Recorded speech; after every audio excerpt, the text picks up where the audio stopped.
Okay, YouTube, back again. It is actually August 14th, 2018, and I am at West Summerford mountain area, north of the Donianas, north of Las Cruces, New Mexico. And this is the 2,500 mile ongoing review of the 2018 Kawasaki Teryx LE. Okay, on with the review here. Well, 2,500 miles. The machine is holding up perfectly. I've had no issues with it whatsoever. I'm very pleased with the M1 Evil tires. I still, knock on wood, have not received a single puncture on these tires. Knock on wood, keep that going. I did make another adjustment on the Fox suspension. If you get up under here, I loosened it just a little bit more because it was giving me a little bit of a rough ride. I do keep a higher tire pressure in these tires because of the rocky terrain that I do use the machine in. The only complaint I've had so far on this, and I'm going to take you guys back here so you can see it.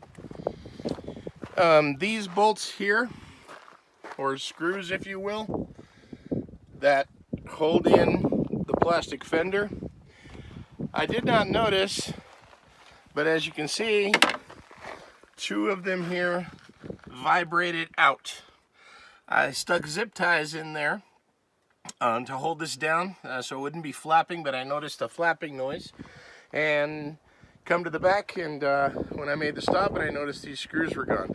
Also, the rest of these along the edge here, as you can see, I took a screwdriver to them. They were all very loose. So if you guys, of course, have one of these, I would recommend checking the tension on those and making sure they're tight, because obviously I lost two screws there as the vibration got to it over time. I got rid of my bulky toolbox that was sticking out there, and I bought a waterproof tool bag that's actually used for jet skis, so I can keep my tools in there. Also the compressor. No problems with this machine whatsoever. This is a little over 2,500 miles now, and use it pretty much every chance I get. Running over shrubs, climbing. The other thing that I wanted to point out, I was on an incline and I threw it into reverse very abruptly and hit the gas, and I got a very quick, about a 2-second squeal on the CVT belt.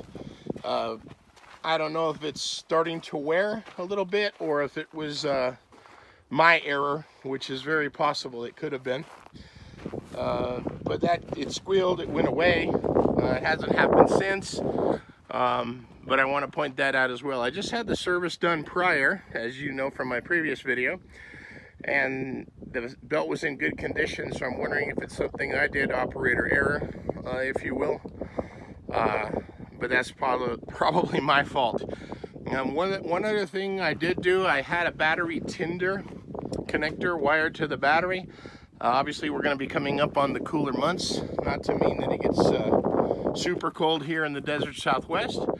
However, I wanted to keep that the battery in good shape by keeping a tinder on it, just like you would do with Harley Davidson or any other type of motorcycle or off-road vehicle battery. They're not known for having a good lifespan, so I want to keep that in as good a shape as possible. Other than that, guys, I have been superbly happy with this thing.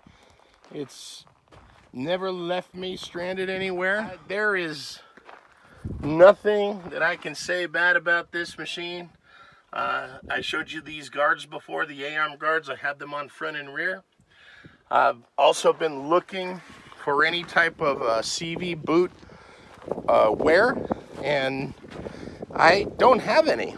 And now you can see I run over brush and rock combination, if you see out here, but they're in really good shape. I mean, I will say one thing about these tires. They do have a tendency to pick up rocks and toss them. very, very fast into the bottom or underside of the machine. So I am really glad that I got these A-arm guards on here also.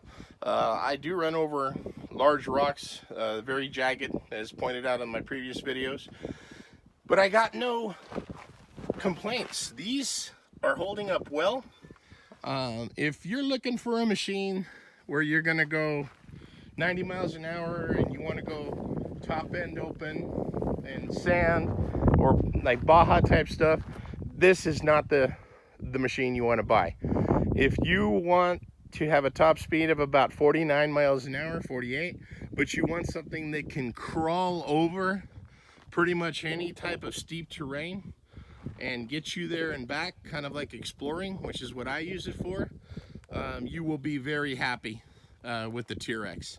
But if you're looking for speed, and some of you asked me that, you know, well, how fast can you soup it up? Yes, you can. You're not going to add a whole lot of speed to it, but this is not the machine for you if you want a hot rod. That's not the purpose of this. This guy is a creeper crawler, and it'll get you over anything that's tough terrain. Really happy with the machine. If you guys want me to continue giving you updates as I put miles on it, I will do that.